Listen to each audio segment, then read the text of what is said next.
Welcome, listeners, to the Spring Equinox episode of 2026. In this episode, we welcome Eric Purdue to the Hadean Podcast. Eric is the translator of Heinrich Cornelius Agrippa's 3 Books of Occult Philosophy, a landmark text in the history of European natural philosophy, a subject which Eric assures me includes both astrology and magic.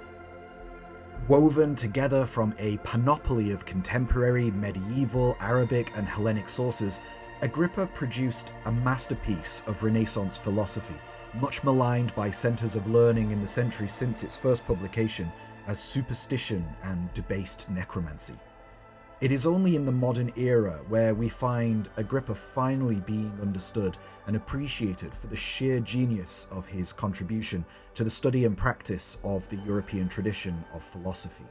So too we find his definition and presentation of magic, something Eric describes as an integral aspect of Agrippa's Catholic faith, being given the dues that it is worthy of by modern scholars.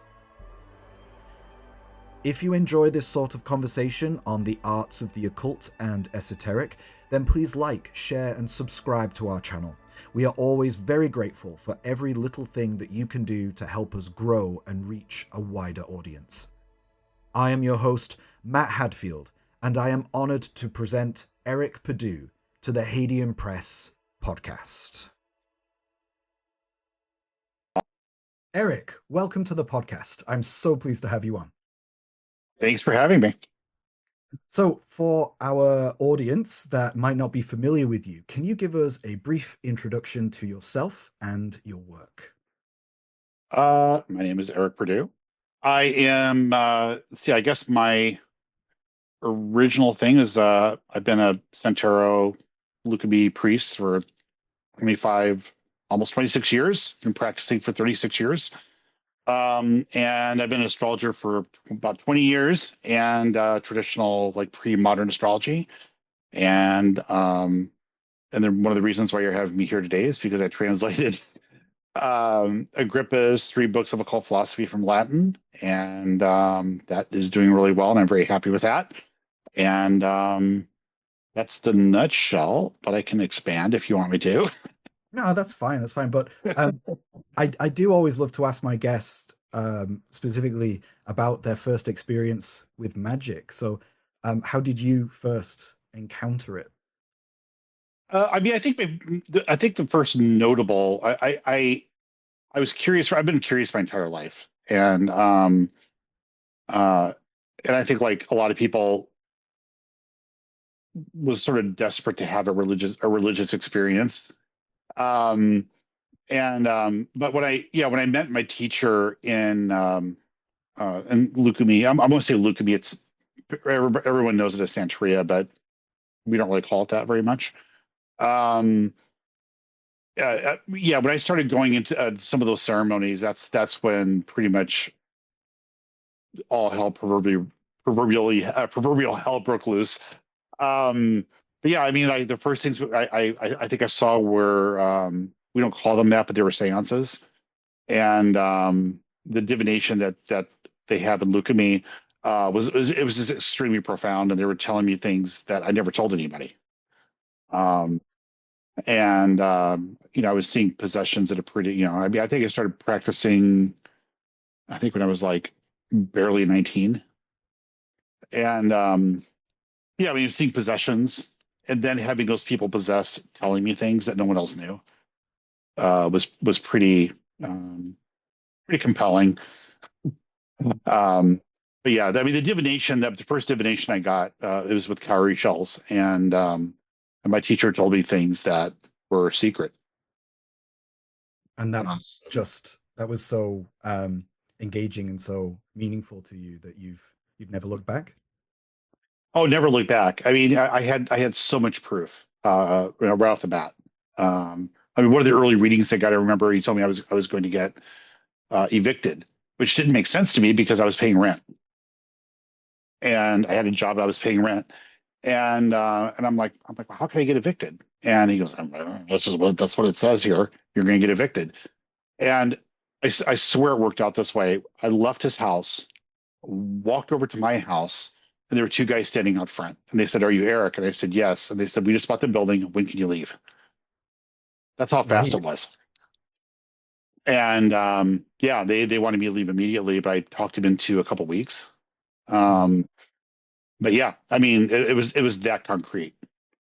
And then you immediately dove into it to expand your understanding and learn more Yeah, and see why these spirits wanted you evicted so much. Or they didn't want me evicted. They were just telling me it was going to happen.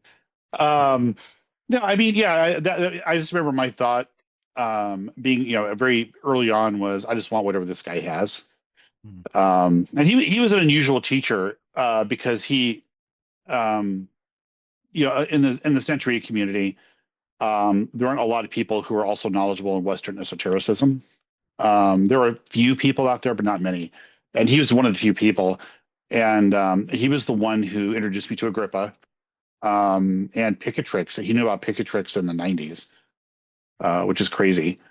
And so I just got to sort of deep dive at a pretty young age. And he encouraged me to read and gave me ideas of what to read. So I learned, by the time I was in my mid 20s, I already kind of figured out like how to tell what the bullshit was. Hmm. Um, A very and good skill. yeah, it's probably the most important skill. Hmm. And Yeah. but yeah, I basically I spent a lot of my free time there with him, and then eventually I got initiated as a priest in 2000. So I was basically a non-initiate for 10 years, but I was there like every week. Hmm. Uh, Right. and he would give me reading assignments, and he was trying to teach me how to draw hieroglyphs, Egyptian hieroglyphs. So I used to be okay at that. I don't know, I can't do it anymore. Hmm. I can barely read them, but he gave me these books to copy, and um showed me Corpus Hermeticum. That was the Copenhagen translation. Hmm. I read that. So it's just like all these little things that that felt insignificant at the time um, became very formative. But then plus just the ceremonies. I mean, like possessions and divinations and um, yeah, it was just like basically things you read about in books or whatever. It was just I was seeing it. Hmm. um, I don't know, just some really cool people, interesting people. Like, yeah, I was just kind of thrown into it by accident. Thank you so much for sharing that with us. Yeah. Really interesting. I have been wanting to get you on the podcast for a long time now, and as of this year, we're starting to expand who we invite onto the show. People outside of Even Hadean. people like me. Yes, exactly. And people who've made really fantastic contributions to the wider understanding of Western or European esotericism. And specifically, then I saw you put up something on Facebook. You put a short up saying that you're ready for interviews again, and I was like, oh, well, I think Yeah. the stars are right. So let's get Eric on. But I'm So bummed. this worked out really well for us. And I'm glad that you're here for it.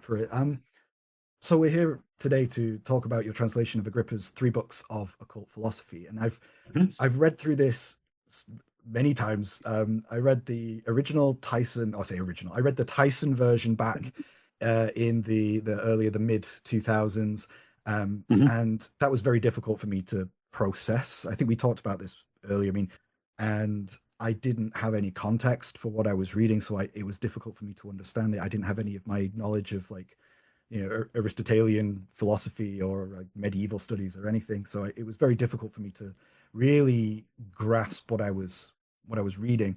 And then your version, your translation came out, and I've read through that solidly twice, and then I pick it up and I read bits and bobs as I need to. And you make a really good point early on where you said don't don't fall to the trap of just picking the cool chapters and reading those first. Read it sequentially, and it will naturally reveal its complexities as it Mhm. as it evolves as you read it.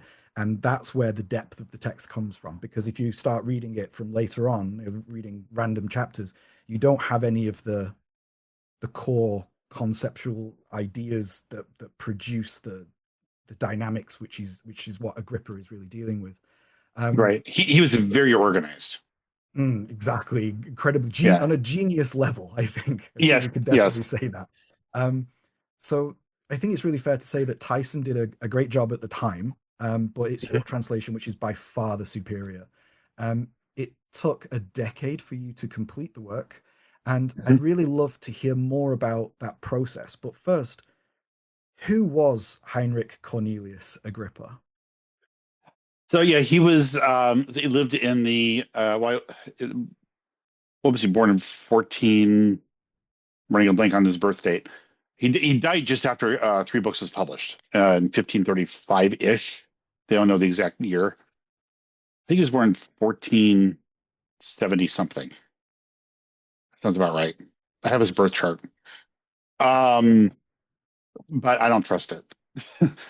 Yeah. But anyway, he's born in Cologne, Germany, and or Nettesheim, but Cologne, basically Germany. And he was just a like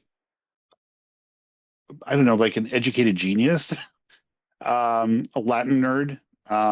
Yeah, he went to school pretty young. His father did teach him astrology. We don't know exactly the form of astrology he was taught, or how proficient he was at it. I believe that he was fairly proficient at it, because he was a doctor, and he would have at least had to have known astrology for medical purposes. Um, and he was fired by, I think it was Margaret of Austria, um, for refusing to do a popular form of astrology, that she wanted him to do. And it was like below him. We don't exactly know what she requested. If it was a birth chart, it might have been a horary. Um, but but yeah, he was a polymath. And I always think about something that Lynn Thorndike in his yeah, History of Magic and Experimental Science said was um, that if Agrippa had not written three books of occult philosophy, he would have been remembered in history as like a early humanist. Mm, So he wrote, yeah. kind of like a proto-feminist work on the defense of marriage. Mhm. Um, And he was a noted and skeptic as well, right? he was, well, I wouldn't call him a skeptic. I mean, by our standards, he wasn't. Um, he was a true believing Catholic, Mm, but he was anti-authority.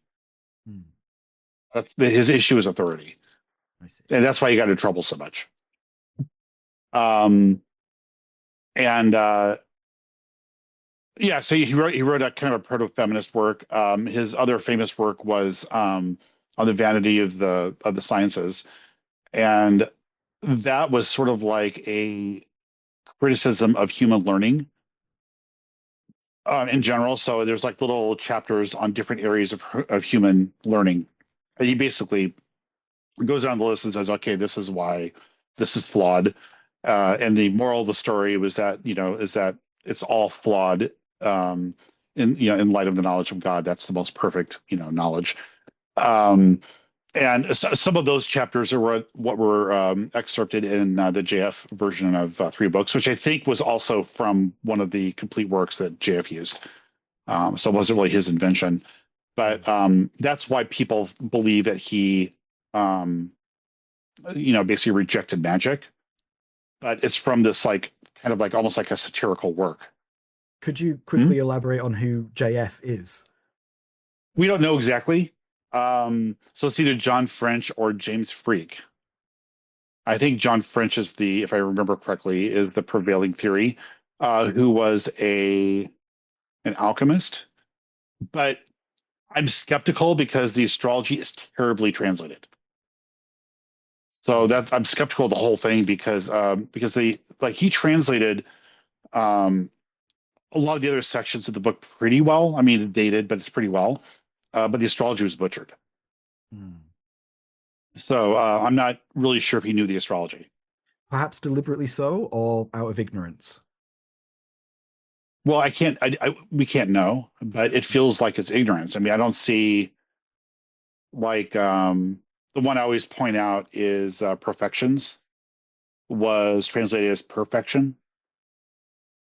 And then Tyson, who would not have any access to what perfection even meant to begin with, let alone perfection, made a footnote saying, "Oh, it's the new moon, Hmm. newer Yeah. full moon." That's what it was, which it's not. It's a predictive technique. And what happens in Agrippa's later life then? So basically, I have my podcast beer. Um, it's almost 10 o'clock at night where I am. Um, yeah, what happened was in the, I think it was around 1530, if I remember correctly, or 1531. He he basically received imperial privilege to publish his works. And so basically all these works that he had previously finished just started just all coming out. And during that time, he decided to redo three books of occult philosophy, and which I assume he probably had been working on for a long time. And that was the last book that was published. And we can go more into that, into the actual book itself later. But basically, he published the book, and then he basically disappeared at that point. And so, according to Johannes Weyer, he was imprisoned for debts, and then died shortly afterwards from illnesses, incurred from prison. So the theory is that he died around 1535. So three books was published in 1533. Well, he definitely left his mark on history, even if Yeah, he was somewhat dwarfed by Ficino and Pico and those other humanists in his I don't time. know if he was, maybe at his time, but I mean, I think more people are familiar with Agrippa today than Ficino, Exactly. for Yeah, sure. exactly my point. He's Yeah, way more popular in the modern day, but at the time, I think maybe he wasn't as well known or as appreciated, perhaps, as his contemporaries. probably not. I mean, he was fairly. I don't know how well known he. I mean, he was around. Hmm. I mean, because he lived. I mean, basically lived. He spent most of his time in Germany. He lived in Paris for a while. Lived in England for a while. I think he had some contact with Henry VIII's court. Um, he was supposedly a secret agent. Supposedly, Or we don't or good know because that's a magicians. secret. Yeah, right. Exactly. Um, like John Dee, and but like he was a pretty well respected scholar at his time. I mean, he was fairly prolific. Hmm. He taught courses on Plato, Johannes Reuchlin. Hmm. Um, he did a course on the Poimandres, the first book of Hmm. Corpus Hermeticum. Yeah, yeah. Well, like you Um, mentioned, is it Thorndike who says essentially like, well, he wasn't that important really. I'm, I'm, well, I'm, Zolnik didn't like him though. yeah, I'm making it very brief, but Yeah, essentially he had a bit of a bone to pick with him, I think maybe. Uh, he called him like a vagabond or something like that. yeah, exactly. But yeah, and it turns out that despite Thorndike's opinion, Agrippa's truly taken his position, I think, now as one of the true geniuses of the Renaissance period in And regards who to cares about Thorndike subject. anymore? I'm just kidding. Oh, I've I've had to read quite a lot of Thorndike, but it is old now. He's what? It's like It's 1920s. 100 years old now, right? Yeah, right. So yeah, it's still worth a read. Especially if you're interested in like if you're searching for the biographies of the various interesting medieval philosophers and natural philosophers and magicians and that. It's actually a really good source. It is a good source, yeah. Yeah. Um, But I can be flippant because he made fun of Agrippa. yeah, right. So so what was it then that actually led you to undertake this translation? What was the inspiration behind it? Well, Agrippa has always been on my radar, and I also had bought the Tyson version a long time ago and read it twice, I think, at that time. My first project was translating Picatrix, Mm, and it was the first time I really tried to translate anything of note and anything like major from Latin. And my knowledge of traditional astrology wasn't where it is today. and so I was definitely over my head. And I found out that that Christopher Warnock and John Michael Greer were working on their translation. So I was like, you know what, I've been struggling with the botanical names. Um, I'll let them do it. I'm not gonna. I didn't want to struggle.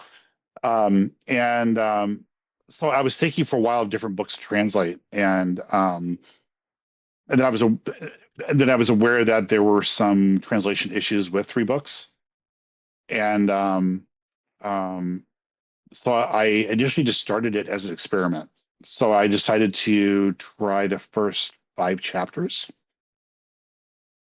and I immediately found issues.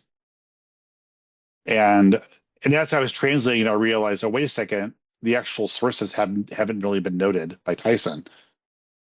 I went back, like I think I completed, it was either 5 to 10 chapters, and I realized I really had to go to the original sources, like seriously, instead of just saying, oh, this is Virgil or this is Plato.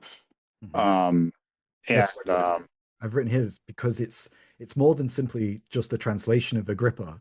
It's not just his words alone. It's you have this incredibly broad and deep knowledge and understanding of this huge swathe of medieval and early modern literature as well.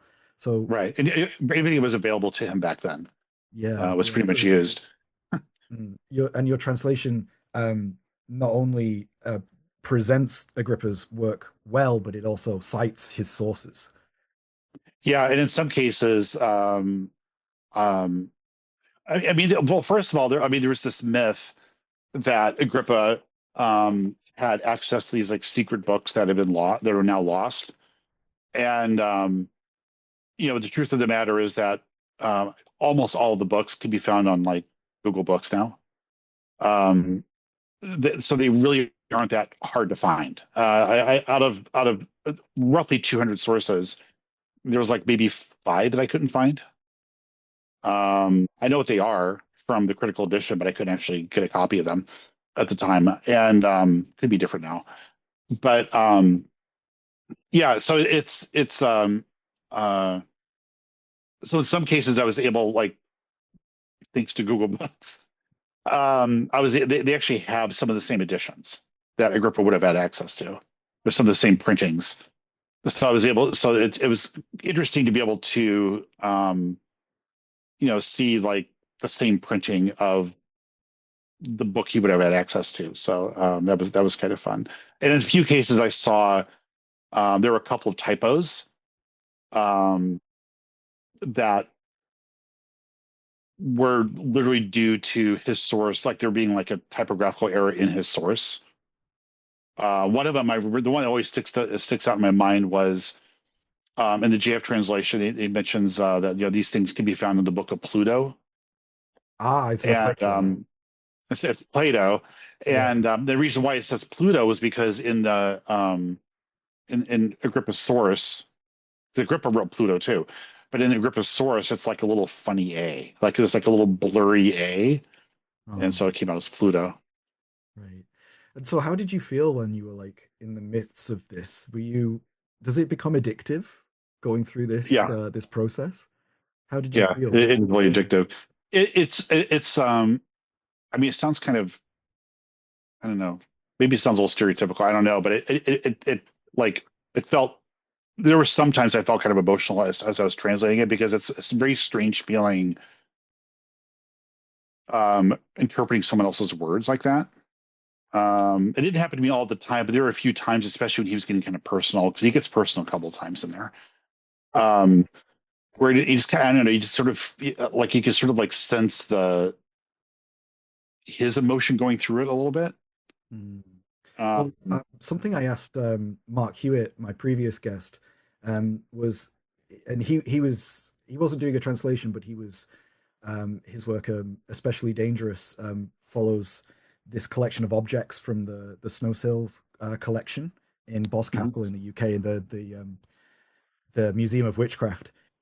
And I asked him specifically about how he engaged with the writing process. And I asked him, mhm.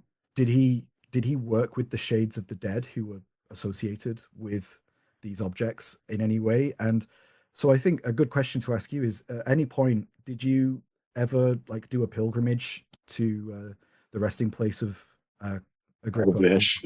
or did you have any opportunity to do any? Did you work with him as a shade in any capacity? So yeah, I would love to go see where. We don't really know exactly where he's buried, like precisely where. Um, it was in Grenoble in France, at a monastery, I believe. But apparently the actual site is unknown. Um, but yeah, I mean, like you know, my in my spiritual practice, we again, we don't call them seances, but basically we do seances. Like we used to do seances once a week, and we did it for the 15 years I knew my original teacher. It was almost every week, and so after a while, you do start building up a muscle, and Momentum.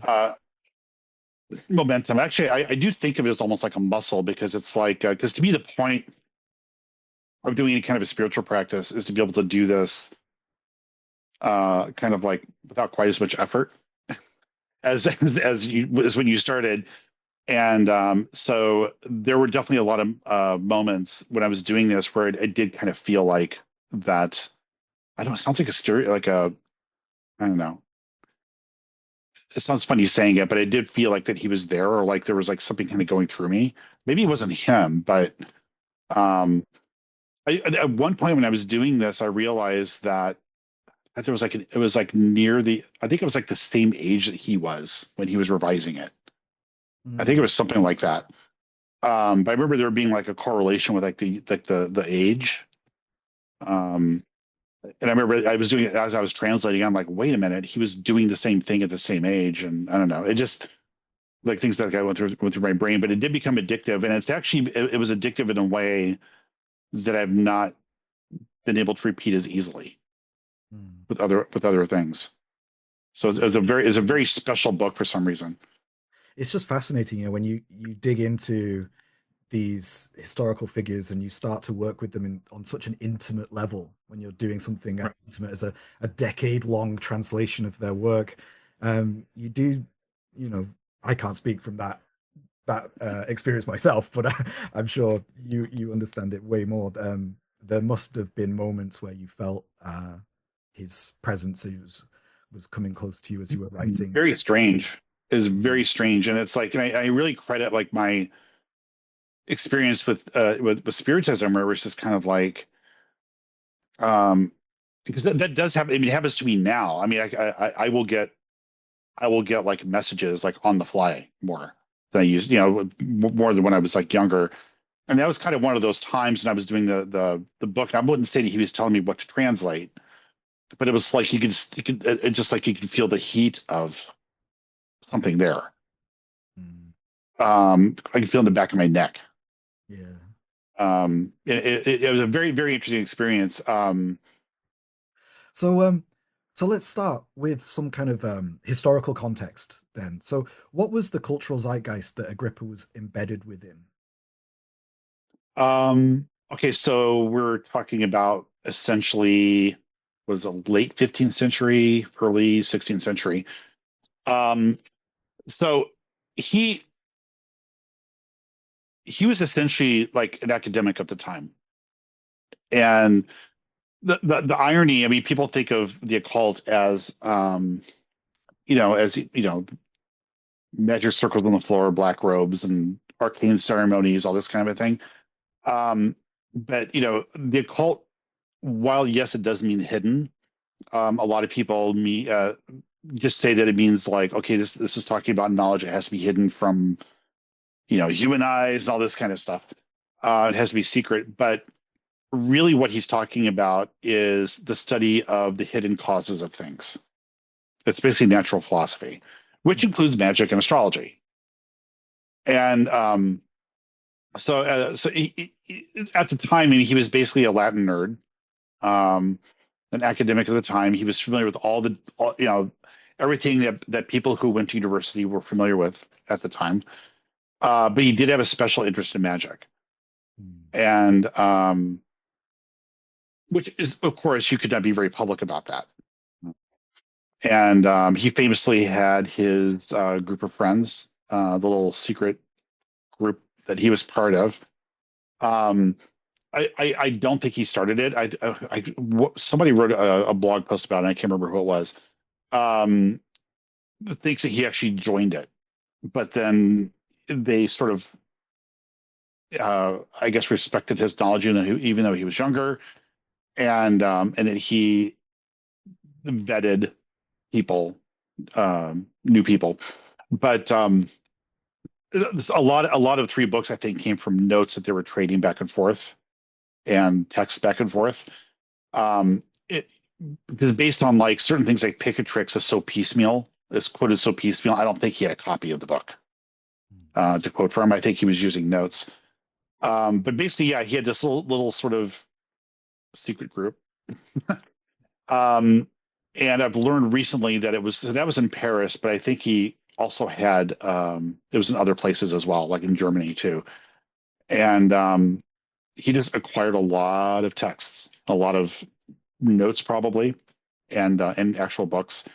But like, what was happening in Europe at the time of his life? Like, let's say, it was the beginning of the Renaissance. So like, would you say that Agrippa was in any way influenced by like the burgeoning humanist movement?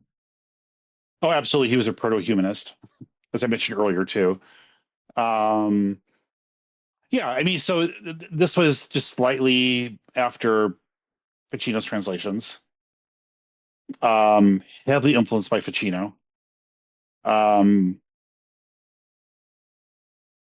and in a lot of ways, three books is kind of represents a fine tuning of what Ficino started, at least in my mind. But yeah, so he was, he was sort of part of the same movement that also kind of gave birth to Martin Luther. I don't think they knew each other necessarily, um, and no one was really trying to start a movement. And Martin Luther wasn't really trying to start a new sect in Christianity. That didn't work out. But like Agrippa, like Luther, I mean, they had issues with power, and corruption of power. And there were so many things in Agrippa's life that kind of echo this, the witch trial that he helped He's win, involved in. Yeah. he was involved in, and so yeah, that's what got him in trouble the most, was that he was just sort of like anti-authoritarian. Well, it's a really good point you um, bring that up, actually. So, if memory serves, um, he helps he helps save this woman who's been accused of witchcraft by right. claiming that what she's done isn't actually magic. Well, also, but also more importantly, by exposing the corruption of the judge. That was the. I mean, basically, the judge was forced to let her go. Hmm. So we can Uh, assume then and that he has this sympathy towards people who are potentially using magic. It's that I also interesting think he was. perceiving it. I also think he was sympathetic to justice too. I think that's the other part of it. Mm-hmm.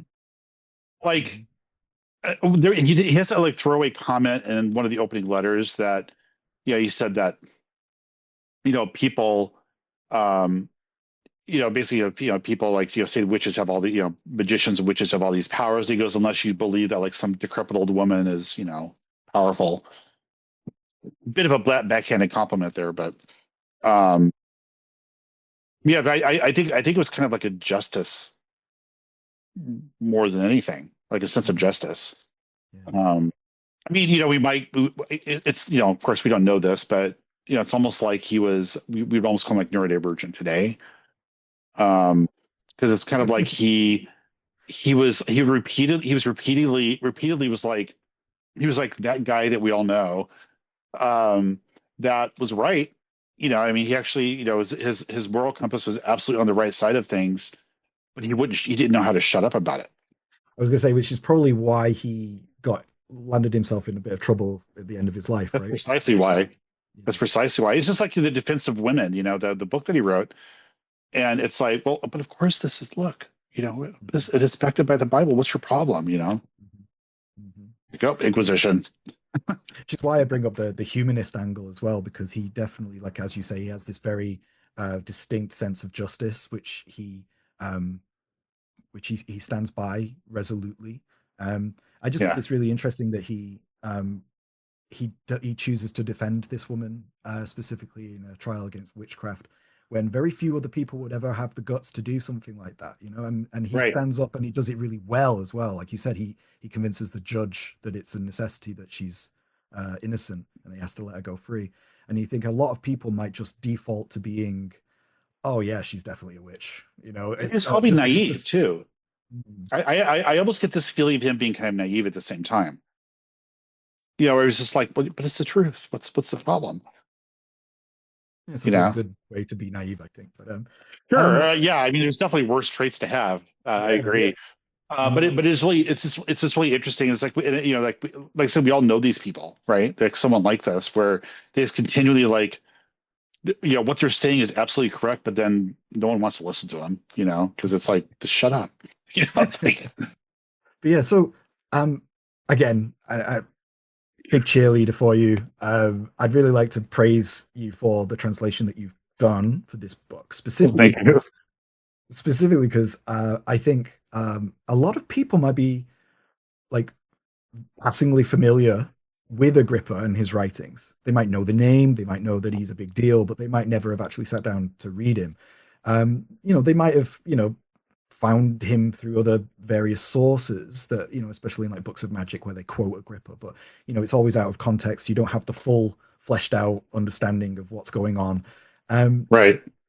and yeah, so your translation, it reads very smoothly, especially if you lack that wider context, or you're picking and choosing from passages, etc., as I just Mhm. mentioned. But the way that the prose of your translation flows is extremely easy to read, and what's more, you footnote the work exceptionally well and do a great job of informing the reader of the multitude of sources that Agrippa draws on. What can you tell us about Agrippa's style of writing, and why is it so information dense? I think, who was it before? I was watching someone to describe it. It might have been Justin Sledge who says that it resists. What's the phrase? It resists like a synopsis. It resists being Yeah. condensed. Yeah. Right. Yeah. No, it's pretty much impossible. Um, so in a nutshell, the purpose of the book is to show is to solve one of the issues at the time, which was to show what was accepted magic and what was unaccepted was evil magic, licit and illicit. And he did this by pretty much the entire book is a patchwork of quotes from other books. And what's interesting is he's often quoting people who would disagree with him. So he's using these quotes verbatim, but they're arranged in such a way as to create his own, as to bolster his own argument, which is fascinating. And I often think about trying to write a book like that today, besides outside of any like charges of plagiarism Hmm. that we would have today. But like, many of us have at least 200 books, right? Uh, Anybody who's anybody has at least 200 books. And I mean, but Only just 200. imagine only 200. At least, I said at least. I said at least. Um, but I'm trying to imagine, like writing a book completely from quotes to construct a unique argument. Um, and back then, I mean, it would have been seen as him. Basically, people would have seen him as doing this to prove his knowledge of the material. So it wasn't considered to be plagiarism back then. And that really wasn't his intention. And his own personal statements are peppered throughout the book. But it is fascinating because the very mundane sentences are just quotes, like sentences that you wouldn't think need to be quoted. you know are still quoted from books. Even his the biblical quotes are not from the Bible. They're from some other book that quoted the Bible. Right. But Um, it's this, it's, it's this, you know, this yeah, patchwork. patchwork, but it's like these connective threads, these connective tissues, these Yeah, ligaments of meaning that all thread together to produce this holistic, complete narrative and argument.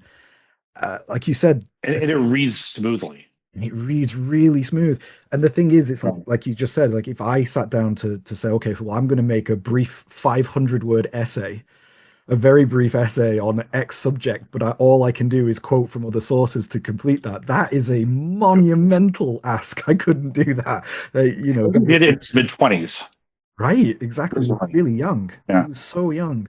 So yeah. the absolute genius level. What was Yeah. fascinating is because it's very subtle because he's constructing his own argument. Um, but what's interesting is that the idea of like constructing a unique argument using other people's words, it's almost like a little bit of a gotcha in a way where it's just like, but you're saying this. But part of it too is that he was also trying to show, he explicitly says this in the introduction, was to say, well, look, magic isn't evil. Um, because I mean the church fathers were doing this. And he quotes it. He quotes Augustine and other people, Eusebius. So he's like, okay, these people didn't think it's evil. Why is the church saying this today? Hmm. You know, Okay, so really quick then, could you elaborate on Agrippa's definition of licit magic? should we start with the definition of magic? Yes, well, yeah, yes, begin with that then. Yeah. So basically, so there are three worlds. That's why there's three books: Mhm. natural, celestial, and divine. And and basically, magic is an act that one does that employs something from all three worlds.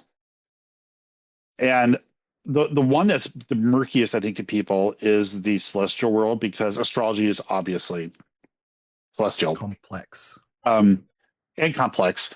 But and Agrippa, does say that really no magic can be perfect without astrology. But if you read the second book, he also includes numbers and letters as part of the celestial world.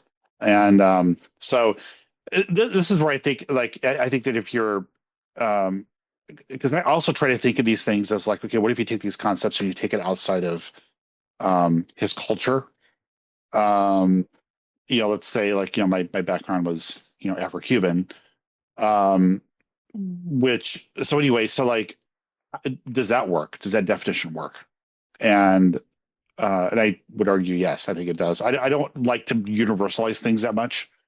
But I do think it's kind of helpful to say, okay, well, if we're taking like what Agrippa literally is saying, like we have to learn geometry and Plato and all these other things. If you take that out of it, the culture part of it, and just like the actual information, then I think that it can pass in many in many different kinds of magic pretty well.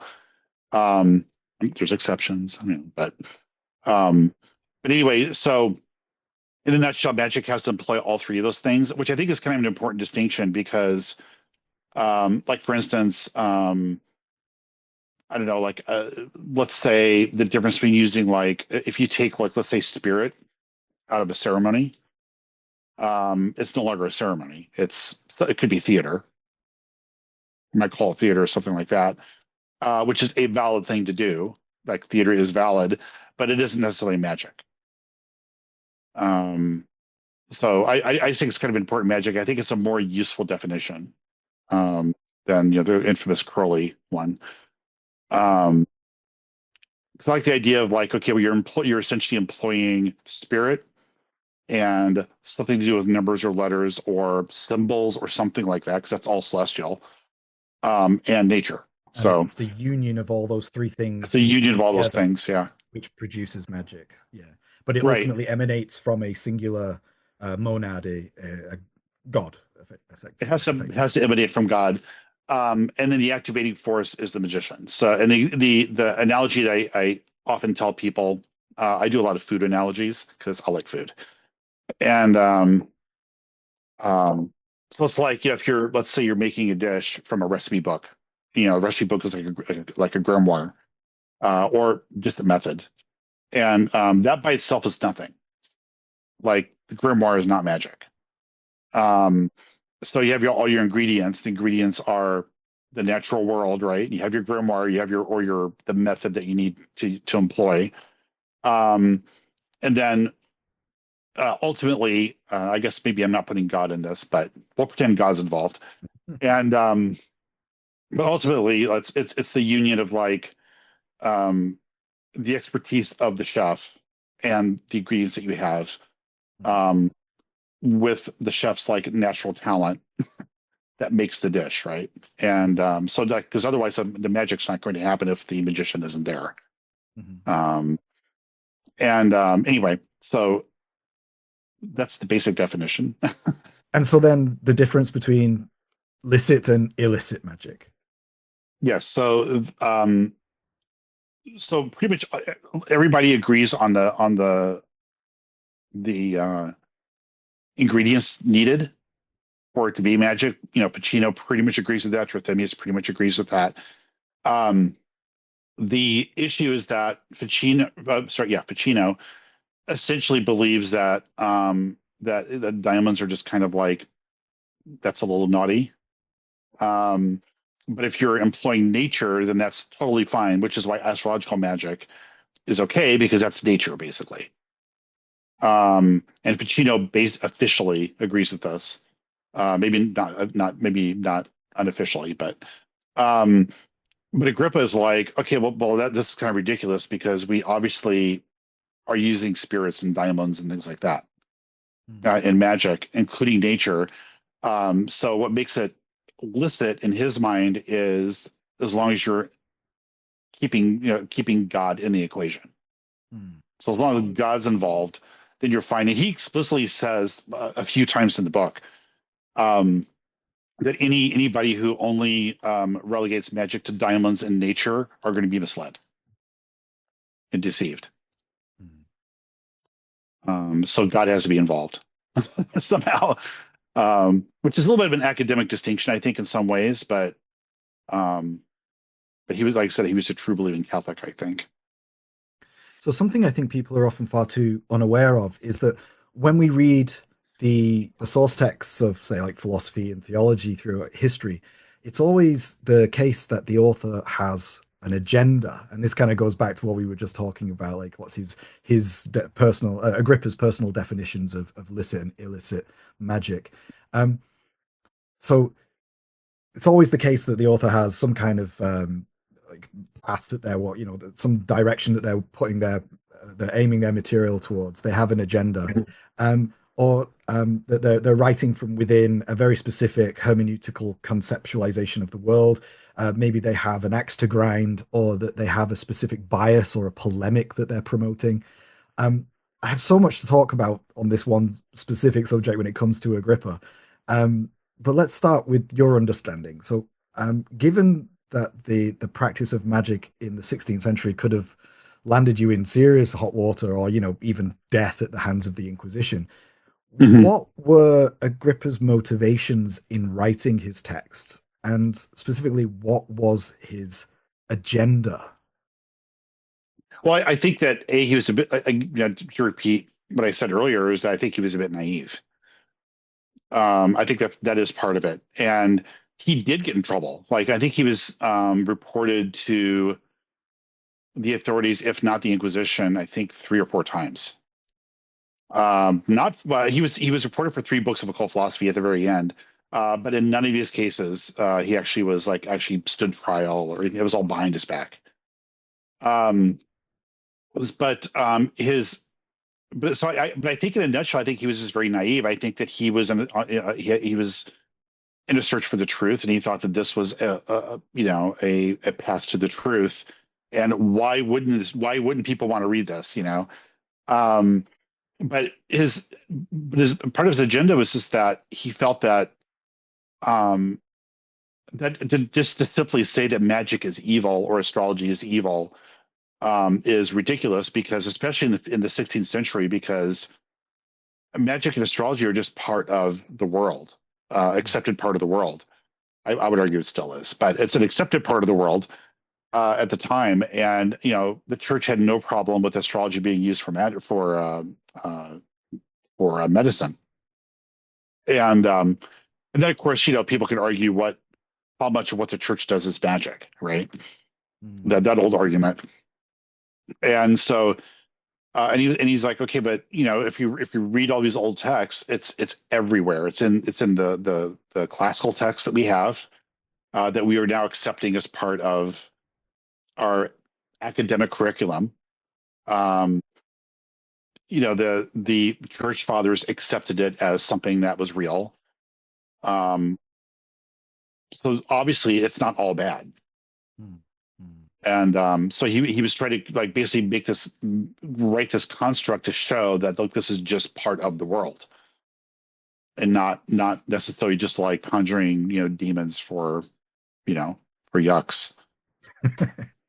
So during Agrippa's time, there's this idea, which modern scholars refer to as the appeal to antiquity, meaning that it was largely understood that all of the mysteries of the cosmos had already been discovered, and they had already been understood by the ancients, which is why Hermes Trismegistus gets such a pass from Christian scholars back in the day.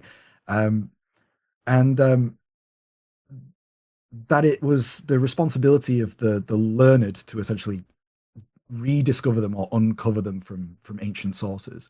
So we see this when Ficino drops his translation of Plato so that he can work on the newly discovered Hermetica, which was thought to be far older and so closer to the quote unquote prelapsarian or antediluvian truth, right?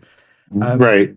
So we see Hermes gets a pass despite being technically a pagan.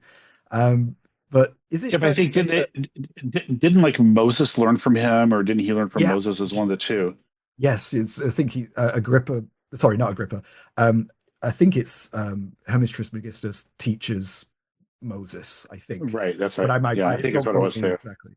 There's a whole myth that's generated to make it. How do I say? Legitimate. Jesus was, trained in Egypt, and so it's this direct line of lineage, right? Right. And so was Plato, and so was Pythagoras, and all these other people were all trained in Egypt.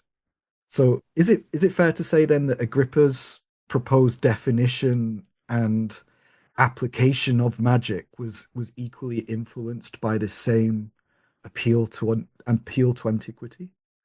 Yeah, I think that it was just like a given. It was like part of the historical narrative at the time. And it's interesting because it's like, I mean, that's the whole. I mean, it is part of the whole point of the Renaissance was to rediscover, right? The classical world. And it is interesting because it isn't like this sort of binary, like these people were not Christians, so they were bad. It's kind of like, sure, Plato wasn't a Christian, but he was one of the smart ones, and we have a lot to learn from Plato. And Moses and Hermes Trismegistus. Jesus learned things from the Egyptians, who were not Christian. So even Jesus had something to learn, or I don't know. It's like there's like this. I think it's just like general narrative. It's like that that you had sort of like the I don't want to call them barbarians. I don't think they were seen as barbarians, but wise heretics. That's probably a better word. Yeah. It's something that it fascinates me, this idea that these authors weren't forward facing, they weren't looking to the future, despite the fact that, I mean, I say that on one hand, but I mean, Agrippa was constructing a novel definition of magic that fitted his personal interpretation of what was available to him at the time, and the way he learned things, etc. So he created a narrative from these various different sources, but at the same time he's also backwards facing, and he's attempting to reconstruct something that is imagined to have existed in this state, this perfect state, or more close to perfect state in the ancient past. It's just a really fascinating medieval way of or early Renaissance way of looking at the world. Well, that's what the difference between the Renaissance and the medieval period is. The medieval period, they were looking forward more. That's the thing. It's like that's the irony is that the idea that being the Dark Ages, that's what the people in the Renaissance called them. It's like we aren't backward like those people. We're looking backwards in a better way. I don't know, but the irony is that there was more like, I mean, I think by our standards, I wouldn't say medieval thinkers were necessarily forward thinking by our standards today, but I think compared to the Renaissance, they were. Like I think there was more innovation happening, whereas in the Renaissance, they were trying to reconstruct things more. I think it's kind of the difference. There's like a gravity given to Plato, right? There's this Right. real gravity given to the Hermetica. We have to translate this really quick. We have to learn these secrets because it will change our society for the better, right? And then Pacino famously did it badly. Yeah, Hermetic translations.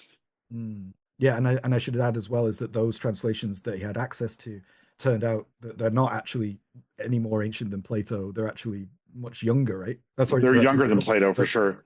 We talked about this offline too, but the sort of other narrative that was pervasive throughout the entire Renaissance was this idea of like again having to reconstruct what the people during the classical period believed, and to like cleanse Western knowledge from like the Arabic corruptions, quote unquote. Yeah. very very big quotes because the Muslims were just like basically passing off classical sources, but they didn't really know that. I'm just gonna have my little minute for this because we wouldn't have had the Renaissance arguably Exactly in Europe right. if it weren't for what was happening in the 9th century in Baghdad, right? The Exactly. wisdom, etc. And their translation efforts translated like the vast majority of the Greek sources that we have access to now, right, in Europe. Right. So, yeah. Yeah, I mean, and Agrippa is literally quoting from Arabic sources. I mean, he's Latin translations of them, but I mean, Al-Kindi, it was, when we were talking about earlier, was one of them. He quotes Al-Kindi. He quotes, Ibn Sina. He quotes, Averroes. He quotes Many sources. It's like, like by name, by name, like not like someone. Is it Abu Mashar is the other one? He doesn't quote. The only thing by him that he quotes is Sadan. That's the only one. Surprisingly, he doesn't. The astrology is actually a little strange, because I would have also I assumed I was going to see quotes from Bonatti in there, and there isn't one, not one. But he quotes Al-Kindi. That's one of them too. That's one I forgot. Who's an Arabic astrologer? No, not Al-Kindi, but I'm sorry, I mentioned Al-Kindi. Who's the other one? Al-Biruni. It's not Al-Biruni. Al-Kabisi. There you go. Yeah, Al-Kabisi. And but a lot of the astrological sections were quoted from Harmonia Mundi, which was like a Christian Kabbalistic text, which also accounts for some of the strange correspondences he has, like Saturn is a watery planet instead of earthy. That's more of a Kabbalistic thing than a Western astrological thing. Doesn't he also apply Earth to the moon? Yeah, and then Earth was to the moon, and I actually that was a recent confirmation from the classes I'm doing. Yeah, because I'm teaching some classes on. We're doing a full read through of 3 books, and one of the students is really into Kabbalism, and he was like, "Oh yeah, that comes from this," and so nice. I had it confirmed because my knowledge of Kabbalah is a little bit shaky. Yeah, I quite like the Earth going to the moon and his description of why it makes sense within the model that he's constructed.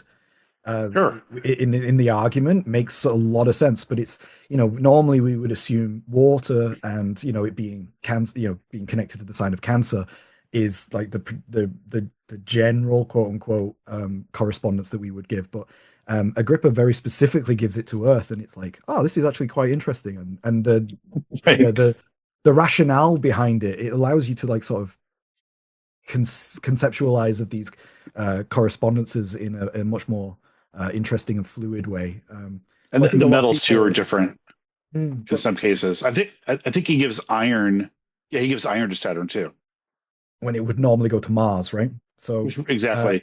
But I started yeah. thinking about the iron too, and when you go through the qualities of the planets, Saturn rules things that smell bad, and then and somewhere in the book they talk about iron smelling bad, and Oh, I was like, interesting. I was wondering if Well, that's part of it. Yeah. no, that's interesting.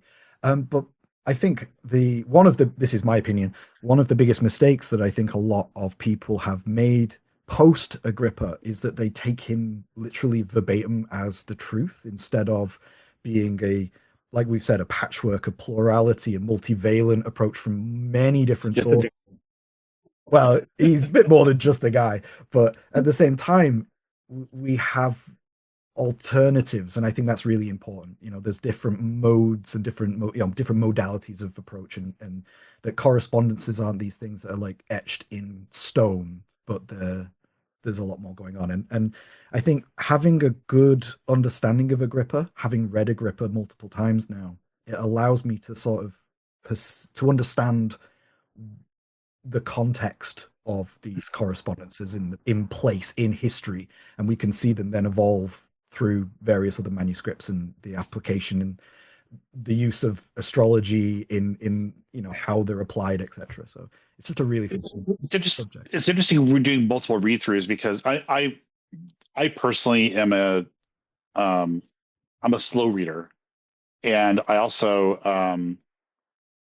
I kind of do things as a slow burn, so doing both. I've now, I think I've read it, I don't know, maybe 10, 12 times at this point.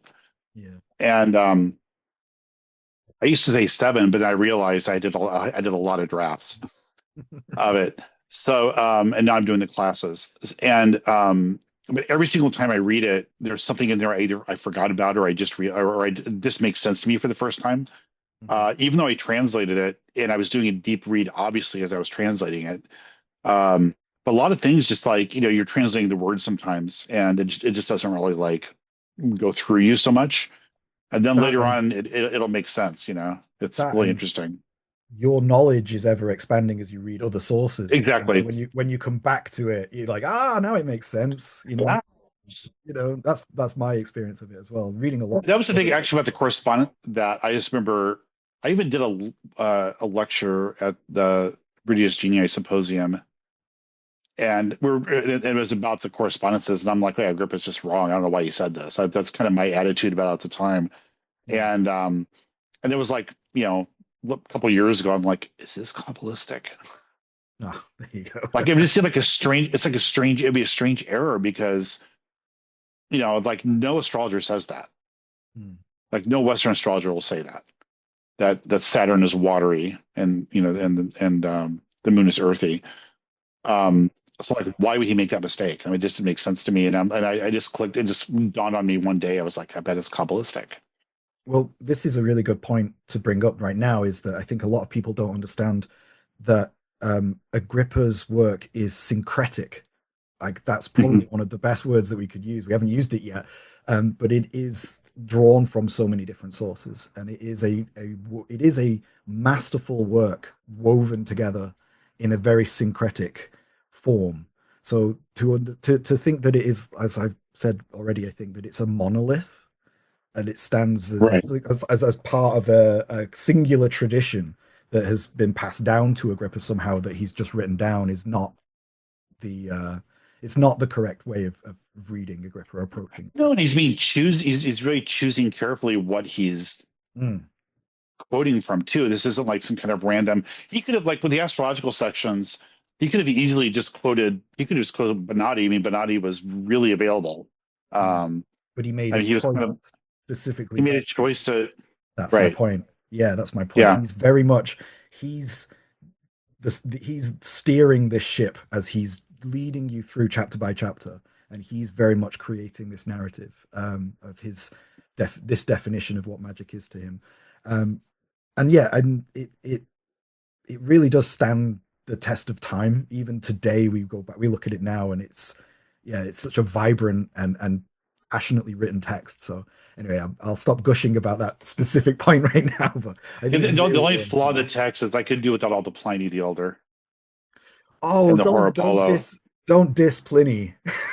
Oh, I will.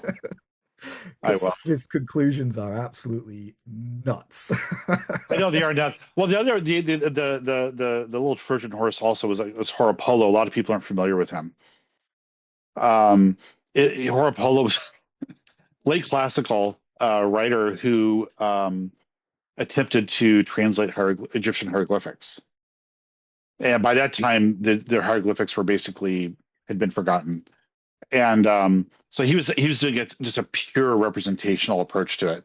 So it's like, oh, this is a baboon. So when I can't remember, one of them was like, when they talk about the sun, they would use a baboon because baboons like to urinate at noon and bark at noon and urinate, and that kind of, and it's like, okay, that's exactly what the Egyptians were thinking. Yes, thank you. And my favorite one Okay. from Horror Polo was that lions would cure a headache from eating an ape. Oh, okay. Yeah, yeah, Yeah, exactly. Some of those conclusions are absolutely bonkers. I know. Some of them are crazy. But that's sort of the It's charming. well, it's charming, but like, you find even, centuries, millennia later, like the 12th century, 13th century, you find people like I'm trying to think of who now, like Albertus Magnus and that, who are literally just verbatim copying, pasting this knowledge and saying, well, that's true because Pliny said so.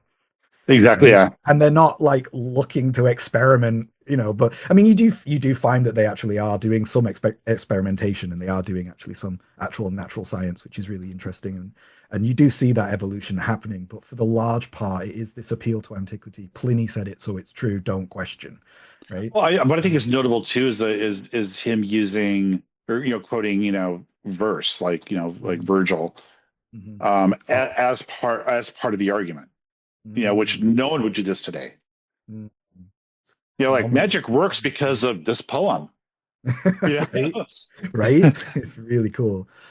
So, we've sort of talked about like the influences and that, and like a little bit about um Agrippa's agenda, but like if we take all three books together and we understand the premise of what he's attempting to do, like how would you describe his teleology? So, for instance, what is the goal of magic?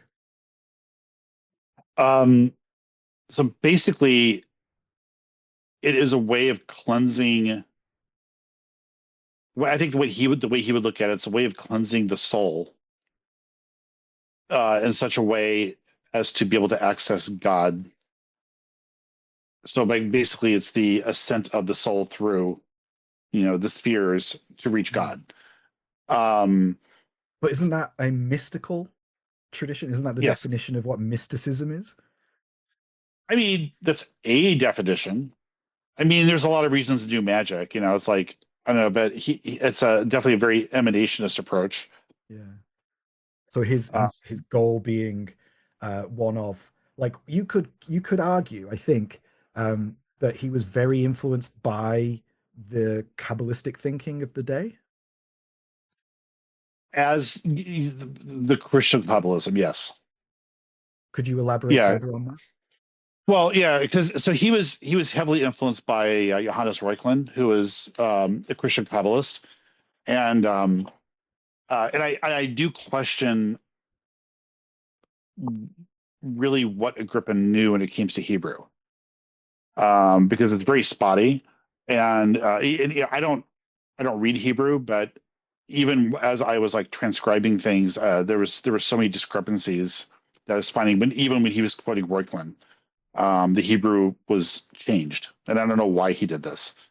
Um, and but I do think that he respected it because he believed that was the oldest language. It was the first religion to him. And it is certainly from a worldview perspective consistent that Kabbalah would be so central. And and it also it really shows up most in the three books in the form that we have it today. In the original manuscript, it wasn't quite so um, as present as it was, partially because Reichland hadn't published his Art of Kabbalah yet, and his other main source was Harmonia Mundi by Giorgio or Franciscus Giorgio, and which is larger than three books of occult philosophy, by the way. Size wise, it's actually a huge book. Right. Um, and that's where, I mean, as far as I could tell, that was his source for Kabbalah, was those two books, the main ones. I mean, there were a couple scattered sources here and there that he also used, but large swaths of those two books make up the additions to three books. So it's this kind of like weird, diluted version of Kabbalah that I think it feels so surface level to me. Like it fits in with his worldview. He uses it to organize a lot of the material in the book. For instance, the scale of 10, or the Yeah, different various scales. yes, and a lot of those are quoted directly from Giorgio. From Giorgio. Yeah, I mean, because I have this in a PDF form, I can search for. I was able to search things very quickly. Um, the correspondences, but everything in those scales are mentioned in the book. And most of those come from Harmonia Mundi, I've noticed. It feels like very superficial to me. As you said, the teleology is one of like cleansing the soul so that one can approach God. I mean, it Yeah. sounds similar to like Merkava mysticism in that sense that Hmm. performing you're performing ceremonies in certain ways to cleanse the flesh or cleanse the voice, etc. And you cleanse each individual Right. component of the human body, like the individual like your limbs, your eyes, your nose, your mouth, etc. And then you approach like the throne of God as like the culmination of this, and then magic Exactly. powers like conjuring demons and working with planetary intelligences and all these sort of things that he mentions, they're sort of like a side effect. Is that the best way of putting it? Well, first of all, let me back up. So so the cult philosophy is it basically shows the intricate arrangement of the world, right? Of both the physical and the non-physical world, right? And you you need to learn magic and astrology in order to understand the language of the world, which then allows you to do this like soul work, basically. So diamonds are, at least by the time Agrippa was around, diamonds were like the lowest part of the spiritual chain of being. So they're the most terrestrial of spirits, and I would add that they're like non-human spirits. So they're kind of like a terrestrial ish counterpart to angels. Angels would be less terrestrial, and there were good diamonds. And I mean, I use the word diamond because to make a distinction between demon, which has a lot of baggage associated with it, at least in 21st century English. Mhm. Um, but so diamonds are like basically what's the word I want to use? Like an advocate, spiritual advocates for people, and it's important to understand the good ones and the evil ones, because the evil, if by understanding who the evil ones were, that's what you avoided. Mhm. Um, those things you avoided, and that's signified by the ruler of the 12th house in your chart. Um, so you would work with a good diamond to like help gain access to the higher levels. That'd be the more operant, quote unquote, magical, like getting in a circle sort of thing. But I mean, we Right. say getting in a circle. Ripper never actually describes like a grimoire process in his magical No, at all. So no. it's not like what you might expect from a grimoire from the same period of history, the same period of time, and the what he's describing. Yeah. it is murky, but I mean, we don't really know his feelings about it. I mean, because we really the only feelings that we have about that we know is this sort of like almost satirical work, and but he does not really talk about it in three books, and it's not really clear that he rejects it. In my mind, it's not clear. Mm. Um, necromancy does have like a couple of shout outs in it. Well, actually, that was the next thing I was going to go on to is this subject of Yeah. necromancy. Yeah, yeah. But like as far as like grimoire work, it doesn't really mention that much. When he talks about Picatrix, the part with the sigils. I mean, where Rick is confusing with diamonds is that he actually says if you do work for evil, you work with the diamond. But I think that's an artifact from the book that he got that from. Mm. Mm. Because he has elsewhere because elsewhere in the book he says that diamonds are not like to be confused as devils. He actually uses that terminology. So So he's working from a yeah, distinct understanding of what like another medieval another a different conjurer working with a grimoire would have had a very different understanding of the goal of magic compared to Agrippa. possibly. Mm. If we understand what they're thinking, which I don't think we always do, understand what they were thinking. That's kind of my issue. Mm. Like, so it's pretty clear from three books that he didn't want to give you the steps, like the actual He hints in he places, hints. He doesn't give you the actual method. and he gives you so many tantalizing um like magically operant techniques like word squares and like planetary Right. seals and all these different like ways of And he work. quotes all these like elaborate elections from Dabadi Benkura, these elaborate astrological elections to do certain things. Mhm. Yeah, I mean, there are things there, and he gives you a lot of hints, and he like gives you these instance recipes, which I don't know where those come from, by the way. Oh, Those could be original.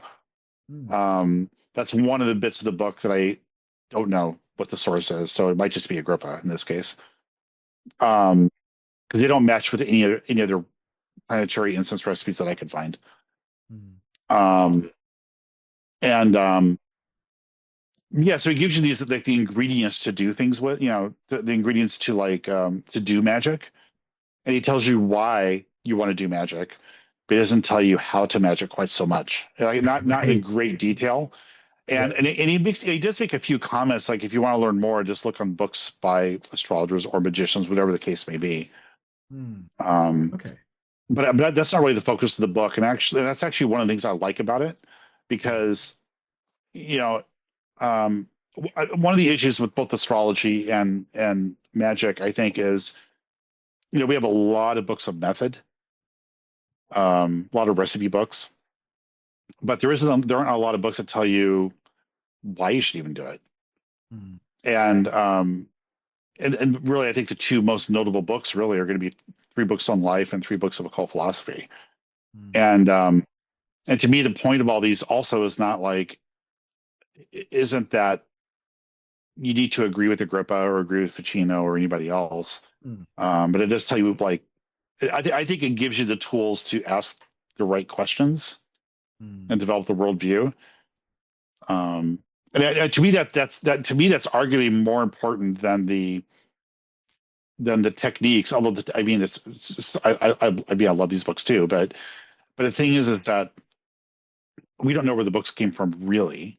mm, Like ultimately we don't know. I mean we have the books and we might see a pedigree here. Like we have like a little maybe in some cases a family tree, but it's we at the end of the day we don't know where they came from, and so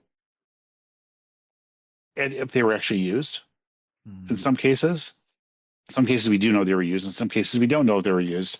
Whereas three books of occult philosophy, he's just like, well, here's how to think. Mm, yeah, it's like he's essentially conjuring the worldview, right? Of how uh how I don't want to say magical thinking operates. That's not the right way of saying it. He's attempting to. It's a work of It's a philosophy. spirit world. Yeah, it's a work of natural philosophy in which he's attempting to explain the cosmos, but at the same time, he's sort of giving you these, like you said, these tools that to purify the body, the soul, and to approach God, which I just think is really fascinating. But for But me, even for it's like astrologers, it's an issue. right. It's the thing, because all of the oldest surviving books that we have on astrology are techniques, and they're all basic for the most part, copying each other. And as it kind of goes through history, they kind of get more and more diluted. Hmm. Um, but like, they're basically books on how to do astrology. And but the thing is when you're especially when you're going into the more Hellenistic material, this is tied in with Greek philosophy ultimately. I mean, not ultimately like a particular Greek philosophy, but or philosopher, but philosophical ideas that were in the water at the time, at the Hmm. very least. I mean, the Greeks um, understood like fate in a certain way, or understood um, time in a certain way. And so astrology was developed in this like framework of fate as they understood it at the time, and time as they understood it at the time.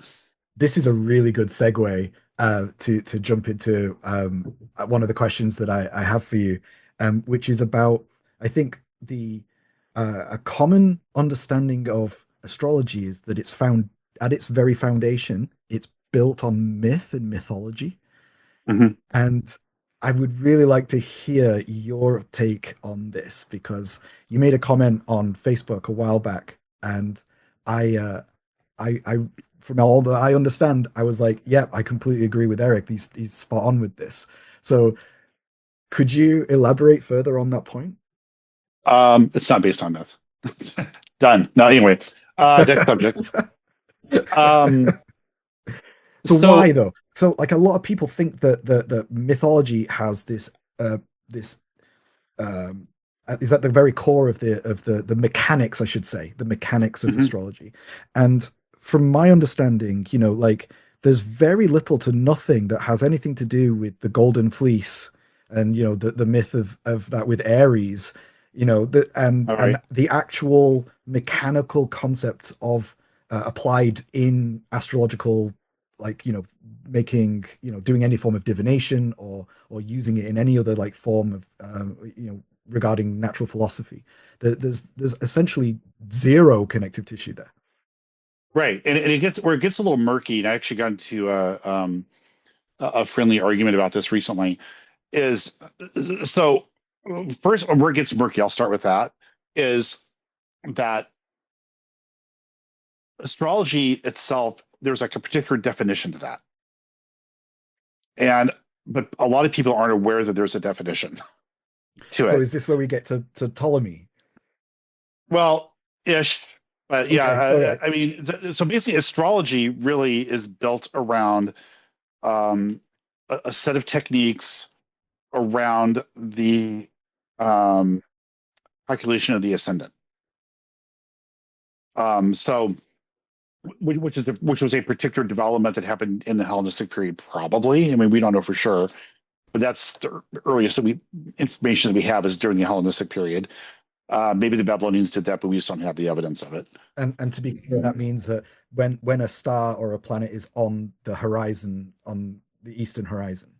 Yeah. And technically, it's the degree of the ecliptic. The ecliptic is the circle around which the sun moves, and so the signs are 30-degree divisions of the ecliptic. They aren't actually the constellations, so you can't really see the signs. And so astrology is kind of built on that framework, and then a bunch of like complicated techniques, kind of like um, mushroom out of this. But that's astrology. And but then there's also like astrolore, which is a little bit different. And astrolore is worldwide, it's been around since there's been people. And so when you're talking about stars and you're talking about constellations, yes, there can be myth associated with that. And there are myths associated with that. Some of the arrangement of the constellations is based on mythology. Some of that is, and there's really no controversy with that. But when we talk about astrology itself, the myths just aren't built into that. When you look at significations of what Saturn is or what Mars is, it doesn't really fit with the myth other than extremely superficially. Mars, god of war. Okay, sure. But it doesn't really, when you actually look at the astrology books and you read about what Mars is, it doesn't really fit. Mars is a malefic planet in astrology, but at the same time, he was one of the patron gods of Rome. So not quite so malefic. Saturn, is not inherently a malefic figure in mythology. But in astrology, it's a malefic planet, and Jupiter doesn't really fit with the Roman Jupiter or the Greek Zeus quite so much, other than like very important guy, but like Lord of like religion, justice, kind of. You can sort of squint and maybe see that in the myth. Um, the moon. I mean, it's like just like when you start looking at the significations, it doesn't really fit So like when we that tightly. so when we're doing an interpretation an astrological chart, um, essentially we're dealing with like we could say we're talking about like the elemental compositions of things Mhm. and the humoral theory which applies to the human body and Right. other like other connections with And there's like a material objects. philosophical construct. There's a philosophical component to it. Like when you start getting some of the advanced techniques of astrology, it's like a completely like thought based type of construct. Like there's a It's concept mathematics. that mathematics. There's like a concept that's called eventually were called the Arabic lots or Arabic parts. Nowadays people call them the lots, and because they're actually Greek, not Arabic. But these are mathematical points on the chart that are based on, usually you take the degree of a planet or a point in the chart, uh, subtract another degree or planet, the degree of another degree or planet in the chart, and you take that number and add it to the ascendant. That's usually how it's made. And you don't based on an observation. It's not based on mythology. It's just based because it's based on the idea that it works. Like um, the lot of father is based on Saturn and the sun. The degrees of Saturn and the degrees of the sun, because those are the two planets that signify fathers. And that degree, wherever that lot falls in the chart, is going to have something to say about the person's father. That you can't predict. If you look at a chart, you're not going to be like, oh, that's where it is. Just like know it. And you can't like say anybody who has this lot of father in this place in the chart is going to do this. It doesn't really work that way. It's purely like a mathematical Mm. and and philosophical construct, or medically things like I think. exaltations, or things like uh, you know the sect of the planet, whether it's a day or a night planet. That's purely like it's a philosophical construct. Mm, That's mm, also not based on mythology. It's like, why should Venus be a nocturnal planet versus Saturn, which is a diurnal planet? mm. Yeah, it's a fascinating idea and concept. I I like to couch um, astrology in myth as a way of essentially like telling a story of the way Sure. things have connections and things. But when you're actually doing a chart, there's very little of that story that's involved in. Well, it also does. It just doesn't fit. Yeah, It, yeah. it is. I mean, it's like, if the ruler of your ascendant is Venus. Venus is in the 11th house. It's like, okay, how are you going to put myth into that? If you know Exactly. I mean, I think if you know myth or any other um, descriptive art well enough, I could see using something as an illustration, Hmm. but it's not, but the astrology itself isn't built around that. I Mm. mean, there are sometimes, when I do readings, um, sometimes I'll think of like a proverb from from the Afro-Cuban readings or the African readings that we do. It's like because it's all based on proverbs, and because my brain is kind of wide, these like some of these proverbs are just kind of like ingrained in my head. So sometimes I'll look at this and I'll say, okay, well, this reminds me of this proverb. Um, I'm not going to for a minute think astrology was built around that. Mm. Right. And I could see using myth that way, but it's not part of the construct. Mm, yeah. Thank you Um, so much for elucidating on that point. I think it's pretty important point. But if we could go back a bit to some of Agrippa's contemporaries, we mentioned Ficino a lot, but I'd like to talk to you a bit more about his relationship with Trithemius. So, mhm. what was their relationship like? And like how important was Trithemius's work to Agrippa? Yeah, it's interesting. So Trithemius is barely quoted in three books. A couple of I mean, his letter is in the book, but in the body of the text, there are a couple of sporadic quotes. So it's interesting that as influential and important as Trithemius was to him, he's not quoted very much. Um, but yeah, so Trithemius was, if people don't know, was an abbot who um, in Germany who was a very unusual abbot who was into magic and the occult and had this famously large library.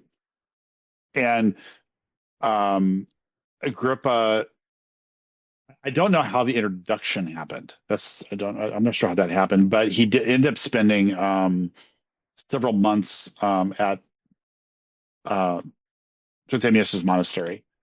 Um, and that inspired Agrippa to do three books. And so in the original June, so the letter to Trithemius that we have in our three books of occult philosophy was originally part of the manuscript version when he was in his 20s. And Trithemius encouraged him to keep with the studies and to be careful what he says. Um, but he was obviously like, yeah, he was. I think he was the inspiration for three books, or at Mm. least the inspiration to move forward with it. Yeah, so for those people who are listening who might be interested, um, Skinner and Clark have recently published the content of Trithemius's library as the Antipaulus Maleficarium, and we find all sorts of very interesting texts in this library, of which of course, we know like the Key of Solomon, etc. And so it's fascinating to think that for all this time, Agrippa had access to these very old Grammaric texts of magic. To what point do you think that this like old necromancy, as it were, or this what Cecco Diascoli would call astrological negromancy, what how much of an effect did that have on Agrippa and his writing? Is he largely disassociates himself from it or attempts to, even though he, like we said before, he still sprinkles a bit in there. But to Yeah, what degree do you think it was influential on him? I mean, it's all speculation. Um, Entirely, but it's interesting to think right. about. But we can think we can imagine. But I just want to state that it is speculation. Um, yeah, because we just don't know what he actually did. Um, but I think he was distancing himself in three books from anything that instructive. Um, but I he makes little hints in three books occasionally of things that he's seen. So I think that he was more of a practitioner than it appears in print. Mm. I don't really think he ever retracted. People say he retracted. I don't think he ever retracted his interest in magic. So do you think he was actually working? He was actually working magic, or he wasn't in some form? I think was it In just as some Brett form. mentions in at some point that he might be like one of history's greatest armchair magicians. But like Maybe. again, it's like we said, it's purely Yeah. speculative. I Um, I think at the very least he was doing some form of astrological magic. I think it's Like almost even yeah if it was simple. certain. Mm. Um, because he certainly had a lot of that material, and he was Ficino, that was Ficino's thing. So and Ficino was basically repackaging a lot of sections from Picatrix in three books on life, different three books. Um, and so I feel like he was doing at least some of that because he spends so much time on that in three books of occult philosophy. I know I just have a hard time imagining. I mean, he could have been like doing like sort of classic Solomonic magic, but I just don't. He doesn't ever seem to talk about it too Mm. much. But there's these tantalizing hints. For instance, we know that like the larger spirit ecology, which you find dispersed throughout the various streams of the grimoires, that there's a stratification of the sublunar Right. demonic forces. So we find like the four kings, for instance, and you know with my work with Brian Johnson with regarding Kekul Diascoli, which is I think with the earliest that we ever find these four uh, these four kings, Oriens, Amemon, Paimon, and Egin, and associated with the four cardinal directions, and in Keko's work with the cardinal zodiacal signs as well, like Aries, etc. Hmm. And then we have this big gap in history, and we find it when we do find them, they're kind of mixed up, and the correspondences don't always match. But then we get to Agrippa, and Agrippa completely agrees with Cecco Diascoli. So there's And he's definitely too. some Yeah, one of his connection, books. some connective tissue there, and I think that's most likely, almost certainly, through Trithemius's library and having access to it. Probably. So we see that he's read these grimoires. He knows what he's talking about. He's had access to them, or possibly still has access to them while he's writing. And he includes them in his larger like tables of correspondences, which allow you to then like draw like sympathies between dispersed concepts, which is But he doesn't. kabbalistic, but But um, but that's it. But he doesn't actually quote the grimoires, which is interesting too. exactly, he doesn't actually Yeah, quote there's them. a. And I feel like Uh, maybe he's doing that as a defense mechanism, as a defensive thing, so that people can't accuse him of reading, illicit texts of magic. It, it, yeah, I think maybe, there's that's. I think it's an element of it, but it's less clear if he did it. But I feel like that. I mean, I feel stronger about the astrological magic because it feels like it fits in with the worldview of free books in general. Like, because Agrippa is a little bit high-minded about things. And now, is he saying it because astrological magic is safer, even though Picatrix was a pretty notorious book?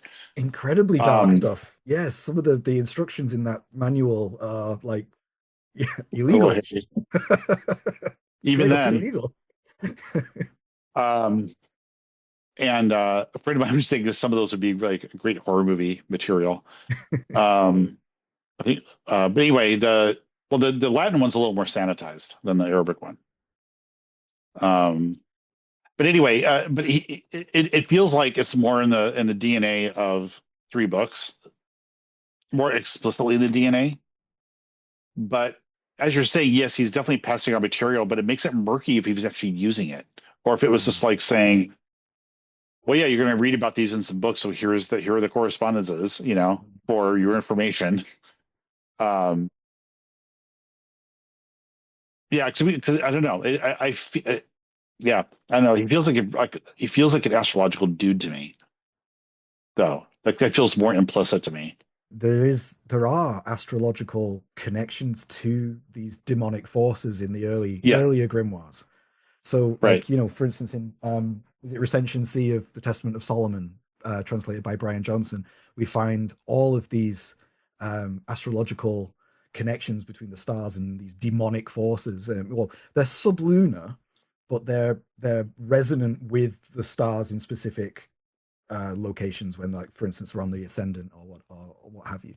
Um, and then, like I mentioned before, Keiko Diascoli also connects the four kings to the four cardinal signs of the zodiac as well. So there's definitely astrological connections with these demonic forces. Oh, absolutely. Yeah.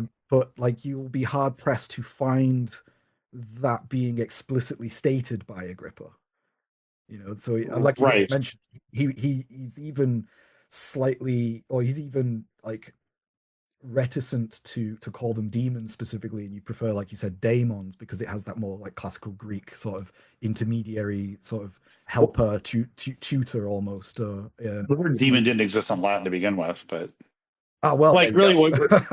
I mean, what we would think of as demon, and he does like I mentioned a little bit ago, but he says, yeah, I say diamond and not devils, and I think that's kind of what we're talking about. Hmm. Um, and what did he think about the Solomonic magic daimon? You know, Hmm. like did he look at them as evil? Did he look at them as okay but not worth it, or did he look at them as like totally fine? I mean, we don't. That's like the kind of mystery. I could see him putting it in there as a correspondence for sure. I mean, that seems less. I mean, it's in there, so it's not controversial. But the Hmm. logic of it doesn't seem as controversial. I mean, but at the same token, he also gives like numerical correspondences to Greek gods. Yes. Yeah. Yeah. You know what I mean? And so it's like the motivations are so murky, I think. Hmm. Um, Yet he has a lot of astrological stuff. So it's like I feel like there's more evidence for astrological magic, which doesn't rule out anything else, obviously. Yeah. Yeah. Exactly. Uh, I mean, alchemy is certainly there I mean, he was definitely doing alchemy, if nothing else, for Hmm. medicine. Hmm. Um, he does make a comment about how he did see like lead turn into gold Hmm. at one point, but he said the amount of gold that they got from the base metal was so tiny compared to the amount that they needed to make it. That tiny amount wasn't worth it. Wasn't worth doing. Yeah. And Um, that's similar to what we can actually do now in the laboratory, because now scientists can actually make gold. It's like, great, we can do it, but it takes way more energy than the so value of the right, it's not gold to worth it. produce it. So it's just not really worth Exactly. it. But we've finally Exactly. done it. Yeah, alchemy has been realized, but it's like, yeah, but you would never really want to do it. But it's like I feel like that. I don't know. It just seems odd that this book stuck with him for roughly not quite 30 years. And this, I mean, he stayed with this book for, is that right? Uh, I was going to say about 25 to 30 yeah, years is roughly yeah, what about 30 years. I was he's trying to think if my published bad before math is death. working out. Yeah, yeah. And the explicit reason why he published it was because it had leaked out, and he wanted. He actually literally says that he thought it was better to have um, uh, uh, to publish a book in his own way rather than have this like imperfect version that had been leaked out that he couldn't really defend. Mm, I mean, that's the explicit reason why he stated it, which doesn't preclude any of their motives, right? And but the thing is that this was clearly like I don't know, this is clearly like in the works for 30 years. Like it was in his thoughts for 30 years. So it doesn't feel like it was just simply something he did when he was a kid and then he like recanted it and you know what I mean? Like it just mm. feels too present for that. Uh, It's too much of a masterpiece to well, have. gone for And it. he even says that, like in the introductory letter, one of the introductory letters, there was a Count Hermann von Wied, who's one of his patrons, and he wanted to give him a gift, and he decided to send him a copy of this book, like a manuscript copy of it, Mm, before it was published. So it's like, again, this was there. mm, So like, why would he give this book to his patron mm, if he didn't care about it or was just trying to save his ass and publish it yeah. later on? Yeah, and like we mentioned before about Trithemius as well, and like the way that they communicate via letters, and like Trithemius's opinion of Agrippa is so high. He really Right. cherishes him, right? Yeah, he really cherishes him, and it's a pretty intimate relationship, and um, So he I, sends Trithemius a draft version, or not a draft version, but he sends a version or a copy of three books to him, right? the what is now called the juvenile draft, the one he made in Mm, his 20s, mm, and the one of the miracles of history is that we have that copy, which I think is wild that we have that. Um, Whereas the leaked version no longer exists, right? right, exactly. Leaked version doesn't exist as far as I know. Mm, Um, I think that was only book one. Um, yeah, and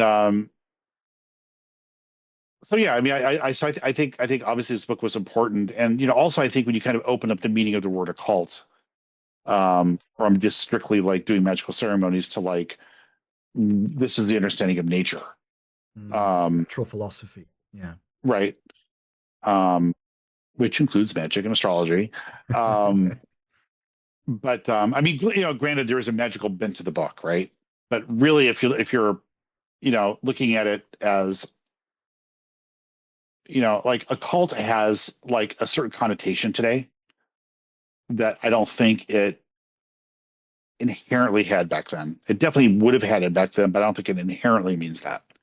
Mm, Like, um, because the thing is, like, especially in book one, he talks about. I mean, it's kind of a joke, because I always think of Insane Clown Posse, but he always talks about like how do Magnets. magnets work, right? Yeah. And um, but he even says that like, okay, magnets they work through an occult reason, through a reason that we cannot see.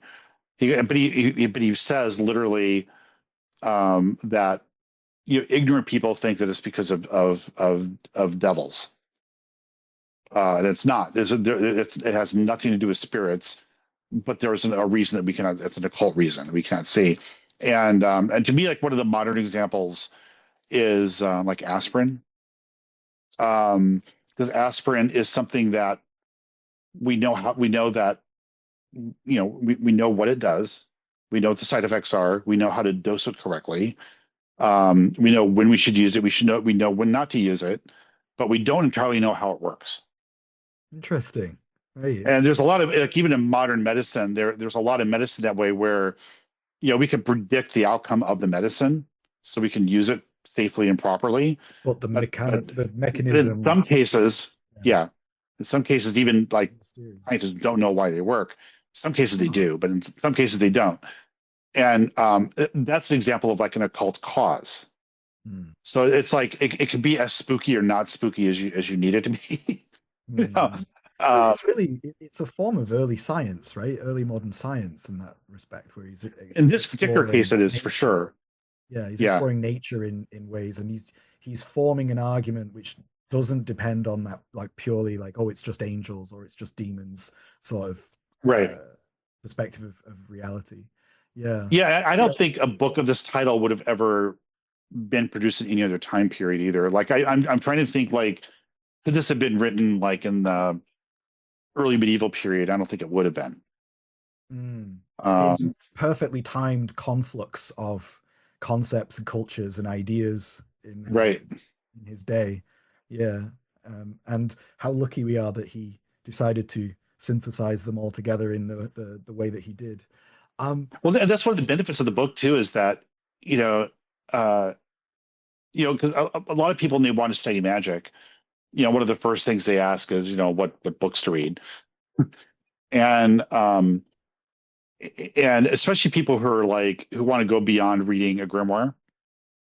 And um, you always get like some snarky person that just says, "Oh, read Plato or read the Backwards Corpus sword. Hermeticum," and it's like, yeah, sure, read Plato, read the Corpus Hermeticum, but you're not going to learn Hmm. the thing that you're asking for necessarily. I mean, you will, but not in an obvious way, right? Well, you Um, lack the tools to understand why it's important in modern exactly, context, right? exactly. It's too big. I mean, Plato's big, right? And the Corpus Hermeticum is tiny, but it's really dense. And but like with Agrippa, he's kind of laying it out for you. So instead of just saying, "Oh, read the Timaeus," he was like, "Well, here's this quote from Timaeus, as Plato says in Timaeus," Hmm. and he has like a sentence of the thing that's like really relevant to that subject, and Hmm. that's why I think it's really valuable. Because that was me when I started out. I remember like I asked my teacher, I was like, what should I read? He goes, "Read Plato." I'm like, "What do you mean read Plato? Have you ever read Plato?" Like, come on.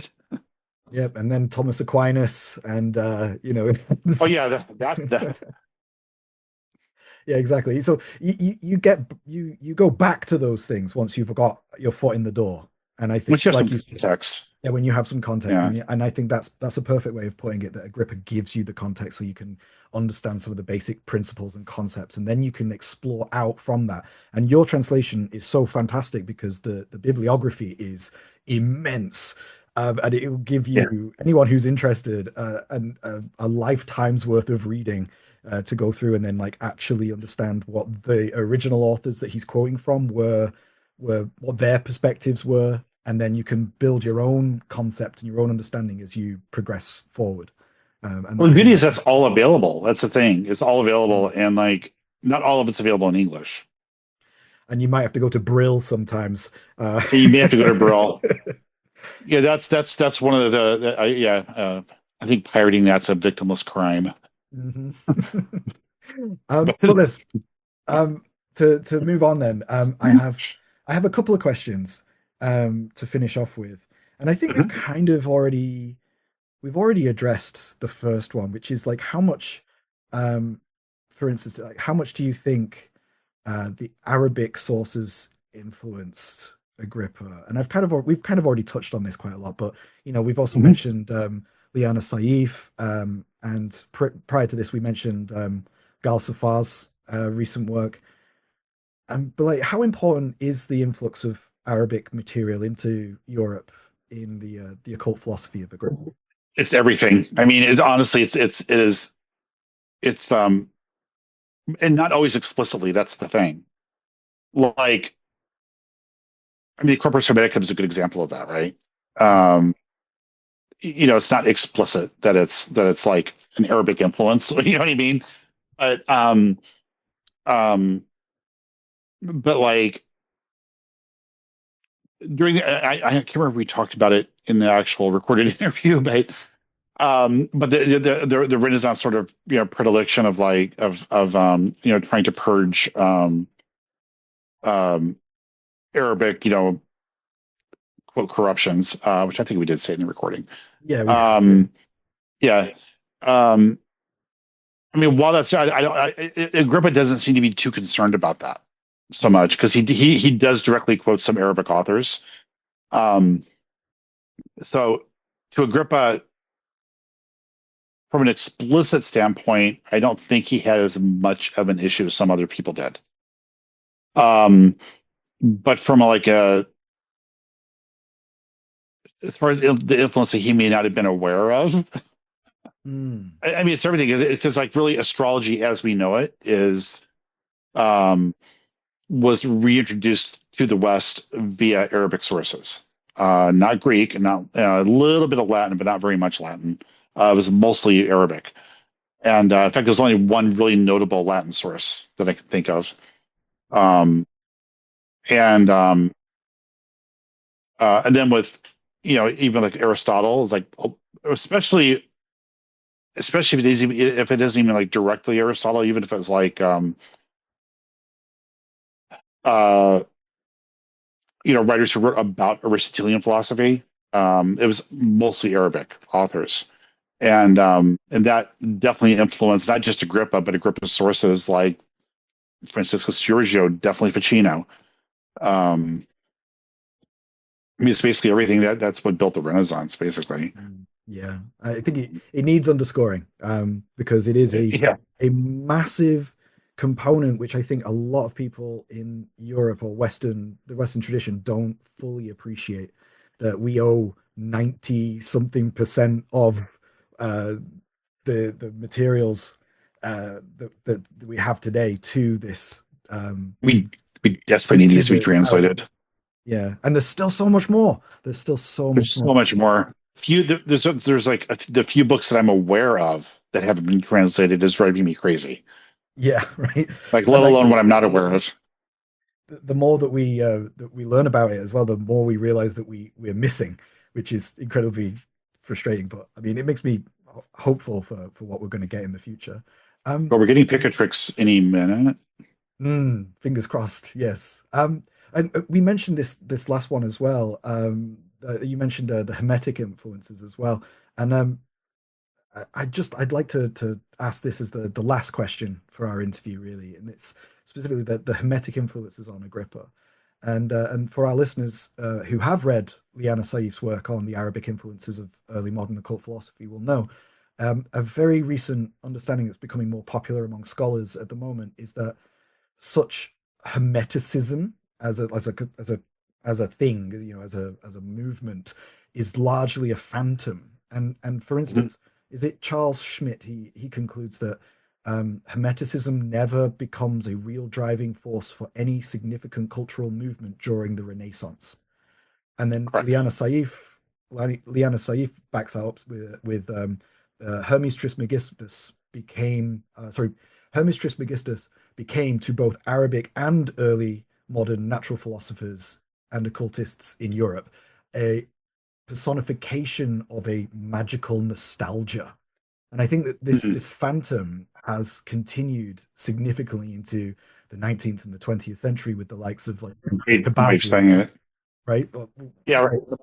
We have the Kabbalion, and we have like Manly P. Hall and all of these other authors in that period of like the 19th, 20th century and that. But yeah, Eric, how would you describe the nature of the Hermetic influence on Agrippa? I mean, it's well, as you stated. I mean, Hermeticism as the construct didn't really exist, and to my knowledge, um, the first person to actually call themselves a Hermeticist was Ludovico Lazzarelli, who was a contemporary of Agrippa's, who Agrippa does quote. Um, he wrote a book called The Creator of Hermes, and he also translated the better version of Corpus Hermeticum, which is what Agrippa seemed to have been referring to more than Ficino's version. Um, but like, yeah, Hermeticism as a philosophy, as far as I can tell, didn't really exist as we really think of it today. Um, but as you were saying, Hermes is sort of like a what did you call it? Oh, magical nostalgia. Mhm. Um, Depending on what that's a culture great. you're from, you can conjure the form of Hermes Trismegistus that makes sense to you and justifies what your narrative, your agenda, what is your polemic, So it's a fascinating. It's an appeal to antiquity that you can say, well, Hermes says this, right? And it's well, then Right, it's definitely true. Okay, you can't right. question it I mean, it's because a figure. But what's interesting is like because you have like because people always think in terms of like the Corpus Hermeticum as like the sort as the book, but then all these other books that were attributed to Hermes that were more technical, and usually they were astrology books, but there were some other ones, and um, and you don't hear them talk about that very much. Um, I mean, like Liber Hermetis, which is literally an astrology book, no one really seems to mention that. It's only Corpus Hermeticum, and it's like yeah, like you're saying, it's like this nostalgic, sort of figure that is barely quoted, even in three Mm, books. mm. But in the modern day, Um, like in the 20th century, in that it's made out that this movement was incredibly influential and had all the, that's had this big theosophy. influence. Well, there you go. That's the theosophic movement. Yeah. Yeah. Yeah, because like, and I think Manly P. Hall like probably has something to do with that. But yeah, because I even heard with Kabbalion, the writer, that same writer wrote an almost identical book, but is attributed to like Hindu sages. Hmm. Hindu probably with two spelled with two O's. Um, and and then it's almost identical material as the Kabbalion, but this one was just attributed to Hermes, or to not even Hermes, um, Hermeticism. Not even Hermes. I don't think is barely even mentioned in it, if I'm not mistaken. No, I don't think he is, but it's like it's held up as a, you know, this is, if you want to get into Hermetic philosophy, this is where you go, and it's like, well, let's hold Well, our technically, horses a Kabbalion doesn't even bit. exist. Oh yeah. Yeah, because the Kabbalion, the book, talks about what the Kabbalion says. Right. Well, it's been a while since I've it's been a while since Right. I've read it. So it's referring to something called the Kabbalion, Mhm. but it's not the book itself. I see. Cool. Interesting. Right. Well, Eric, thank you so much for coming on and talking to me today Yeah. about everything to do with the influences on Agrippa and Agrippa's writing and what his goals were with his definition of the philosophy of magic. It's been really interesting listening to your opinions and um, getting to talk to somebody who's spent uh, over a decade working with this material and all of the vast amounts of knowledge that you have on all of the varied sources and the varied characters that were connected to Cornelius Agrippa. It's been really cool talking to you about this. But for our listeners at home who might be interested in learning more, where can they find you online? And do you have any other projects that you're working on right now? You can find me. My website is ericpurdue.com, and it's spelled Pur, not PER, like the chicken. It's spelled like the university. Um, Although the fact that I did Agrippa and then Donald Tyson did it, and they're both chicken company names, is not lost on me. But um, so yeah, so it's ericpurdue.com. My Instagram, which I think I'm more active on that, is some of the name Traditional Esoterica, but if you search for my name, it'll show up also. Um, and yeah, I mean, basically, right now I'm doing two iterations of a full read through three books of occult philosophy for students. I just started, actually, the second lesson is tomorrow for the new group. And the first group, we are just about to finish book two. So we're getting pretty far into that. And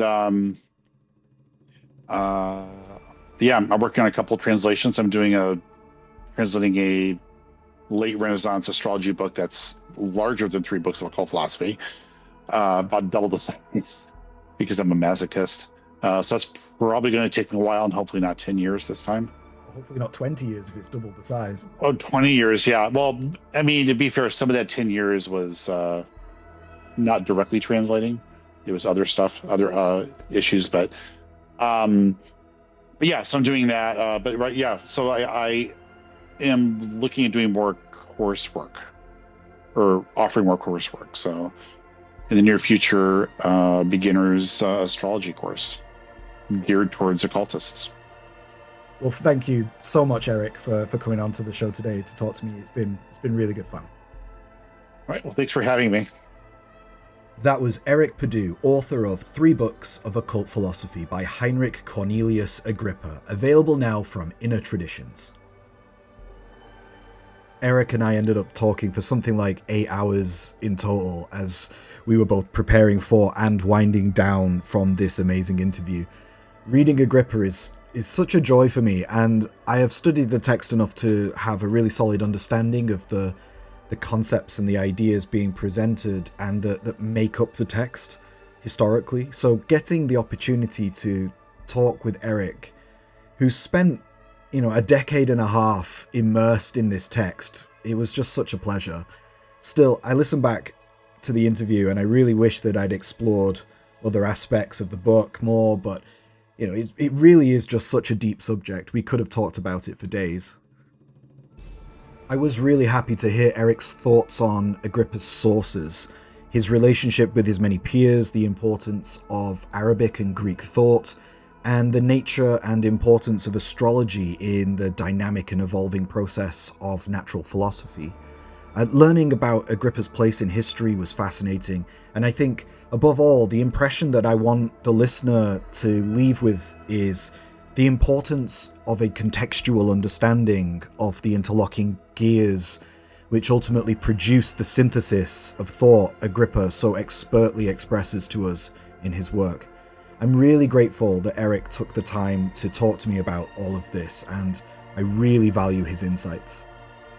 If you have listened this far, then thank you so much for your continued support of Hadean Press, and if you have any suggestions for authors that you would like to see on the podcast in the future, then please leave us a message below. And as always, please like, share, and subscribe for more like this in the future. Our April episode is still undecided, but I will endeavour to bring you all something equally as interesting regarding the study and practice of magic in the European tradition. Until then, thank you all so much for listening. I have been your host, Matt Hadfield, and I will see you all again in the next one.